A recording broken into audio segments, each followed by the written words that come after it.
जिस भक्त का अपराध किए हो ना, उसी भक्त के पास जाओ, क्योंकि मुझे उस भक्त ने खरीद लिया है। मैं तुम्हारी तब तक रक्षा नहीं कर पाऊंगा जब तक वह भक्त तुमको क्षमा नहीं कर देगा।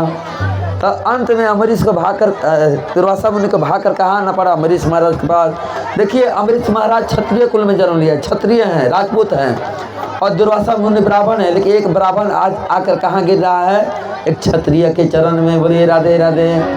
जाति पाति पूछे नहीं कोई, हरि को भजे सो हरि का होई। आज जात पात नहीं देख रहे हैं दुर्वासा मुनि, क्यों? जात पात देखेंगे तो गर्दन कटेगा।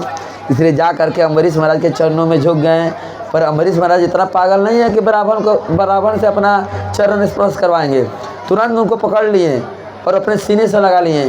बोले कि महाराज, आप ब्राह्मण हैं, हम क्षत्रिय हैं, आप हमको प्रणाम मत कीजिए, आप चिंता मत कीजिए, आपको ये सुदर्शन चक्र नहीं मारेंगे। हे सुदर्शन चक्र जी, यदि मैंने भगवान और भगवान के भक्तों में अंतर नहीं समझा है, आज आप दुर्वासा ऋषि को छोड़ दीजिए। इतना कहते ही सुदर्शन चक्र शांत हो गए। दुर्वासा मुनि बहुत प्रसन्न हुए। मैं कहते कि आज मैं समझ गया भक्त का महत्व। अहो अनंत दासा नाम, आज मेरे भक्तों का महत्व समझा। अहो अनंत दासा नाम महत्वम दृष्ट मध्य में। और इस तरह से अम्बरीश महाराज ने उनको पहले भोजन कराया, तब भोजन किया। जानते हैं, 1 वर्ष तक बीत गया, 1 वर्ष, लेकिन आज तक अम्बरीश महाराज अपने आँख से आंसू बहा रहे हैं। क्यों? एक महात्मा हमारे दरवाजे पर आए थे, उनको भोजन नहीं करवाया। मेरे कारण सुदर्शन चक्र उनको जला देना चाहते हैं। आज मेरे कारण 1 साल से वो भागे रहे हैं, इसलिए मैं भी भोजन नहीं करूंगा उनके लिए।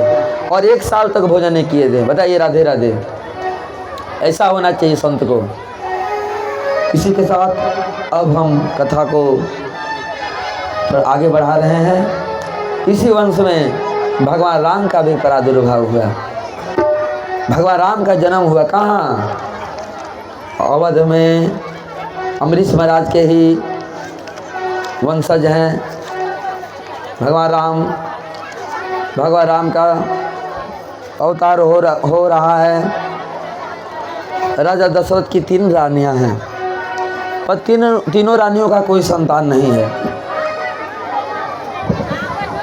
तीनों रानियों का कोई संतान नहीं है। श्रृंगी मुनि ने पुत्र कामेष्टि यज्ञ करवाया तो तीनों रानियों के पुत्र हुए। कौशल्या से राम हुए, सुमित्रा से लक्ष्मण और शत्रुघ्न हुए, और कैकेयी ने भरत को जन्म दिया। चारों भाइयों में बड़ा प्रेम है, जो धीरे धीरे बड़े हुए। एक बार की बात है, विश्वामित्र जी आए हैं और राजा दशरथ जी कहते हैं कि मैं आपसे कुछ मांगने आया हूँ। राजा दशरथ जी कहते हैं जो मांगना है मांग लीजिए, आप यदि कहें तो मैं अपना प्राण भी आपको दे दूंगा। विश्वामित्र जी कहें कि प्राण नहीं चाहिए, पर आपका 2 आँख चाहिए। बोले राधे राधे। वह 2 आँख कौन है? राम और लक्ष्मण।